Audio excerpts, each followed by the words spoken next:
تحریک انصاف کے جلسہ deputy commissioner Lahore نے عمران خان کو ویڈیو لنک کے ذریعے خطاب کا کہہ دیا۔ فاروق حبیب نے کہا کہ پی ٹی آئی چیئرمین ہر صورت مینار پاکستان جائیں گے۔ ڈپٹی کمشنر لاہور نے تحریک انصاف کی قیادت کو خط لکھ دیا جس میں کہا گیا کہ مینار پاکستان جلسے میں سیکیورٹی خدشات موجود ہیں، عمران خان جلسہ گاہ آنے کے بجائے ویڈیو لنک پر خطاب کریں۔ فاروق حبیب نے رد عمل میں کہا کہ عمران خان ہر صورت مینار پاکستان جائیں گے اور قوم سے خطاب کریں گے۔ صوبائی اور ضلعی انتظامیہ رکاوٹیں ڈالنے کے بجائے سیکیورٹی انتظامات کی ذمہ داریاں پوری کریں۔ معلوم ہے عمران خان کی مقبولیت سے کس کی ٹانگیں کانپ رہی ہیں۔ وزیر داخلہ رانا ثناءاللہ نے کہا ہے کہ اپوزیشن کی ملاقاتوں کو سازش کہنے والے اپوزیشن میں جا کر امریکیوں سے کیوں مل رہے ہیں؟ امریکی حکومتی عہدیداروں سے ملاقات سازش ہے یا مداخلت؟ قوم کو جواب دیں۔ رانا ثناءاللہ نے عمران خان سے سوال کیا کہ امریکی رکن کانگریس الہان عمر سے ملاقات میں کون سی امریکی سازش پر بات ہوئی؟ قوم جاننا چاہتی ہے۔ اگر قوم کو نہ بتایا گیا تو وہ خود تحقیقات کرائیں گے۔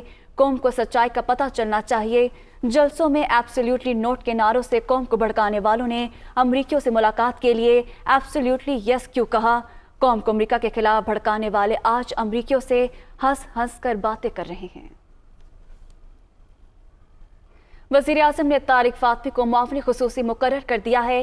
کابینہ ڈویژن نے تعیناتی کا نوٹیفیکیشن جاری کر دیا۔ نوٹیفیکیشن کے مطابق طارق فاطمی کو معاون خصوصی برائے خارجہ امور تعینات کیا گیا ہے۔ طارق فاطمی اس سے قبل 2013 سے 17 کے دوران بھی معاون خصوصی برائے خارجہ امور رہے ہیں۔ اس وقت نواز شریف حکومت میں وہ اپنے فرائض سر انجام دیتے رہے۔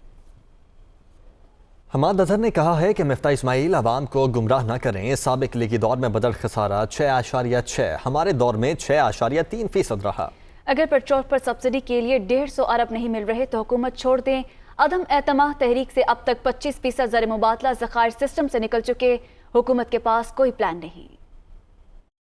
نئی حکومت آئی ہے، آتے ساتھ ہی اس نے جو جھوٹ کا ڈنڈورا پیٹنا شروع کیا ہے، کیونکہ معاملات اب ان کے بالکل بے قابو ہو چکے ہیں۔ نمبروں کے گھورک دندہ سے کو نکل کے اب ملک کی معیشت کو سنبھالیں۔ ورلڈ بینک کی رپورٹ موجود ہے کہ کووڈ کے دوران، کرونا کے لاک ڈاؤن کے دوران بھی پاکستان میں غربت کی شرح کے اندر کمی آئی ہے۔ بجٹ کا خسارہ ہے وہ اربوں میں نہیں، وہ percentage of G D P میں کیلکولیٹ ہوتا ہے، اور آپ کے دور میں وہ 6.6% تھا، اور اس سال اس کی پروجیکشن 6.2% یا 6.3% ہے۔ ہم تھے حکومت میں تو جب قیمت بڑھاتے تھے تو پیٹرول بم گر گیا۔ اب یہ لوگوں کو راگ سنایا جا رہا ہے کہ عمران خان نے پیٹرول اور ڈیزل کی قیمتیں اتنی نہیں بڑھائیں جتنی بڑھانی چاہیے تھی، اور معیشت کو بڑا نقصان ہو رہا ہے۔ اگر 8,000 ارب روپے آپ سال کا خرچتے ہیں وفاقی حکومت، اس میں سے آپ کو پیٹرول اور ڈیزل کی سبسڈی عام عوام کے لیے 150 ارب روپیہ نہیں مل رہا جون اینڈ تک، جو عمران خان صاحب نے اناؤنس کیا تھا، پھر آپ کو حکومت چھوڑ دینی چاہیے۔ جون اینڈ تک بھی ہم نے اس رقم کا بندوبست کر لیا تھا۔ یہ کہہ رہے ہیں کہ جی 2,000 میگا واٹ کے پاور پلانٹ بند ہو گئے،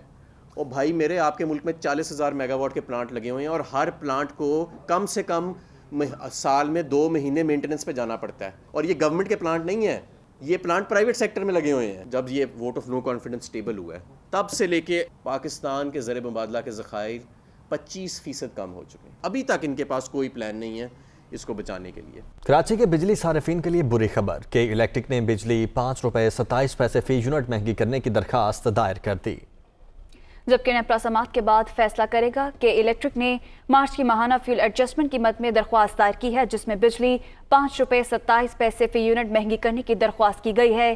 نیپرا کے الیکٹرک کی درخواست پر 27 اپریل کو سماعت کرے گی، جبکہ منظوری کی صورت میں کہ الیکٹرک صارفین پر 8 ارب 59 کروڑ روپے سے زائد کا بوجھ پڑے گا۔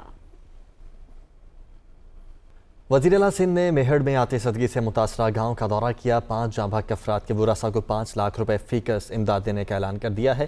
سندھ حکومت نے واقعے کی انکوائری کا حکم دے دیا۔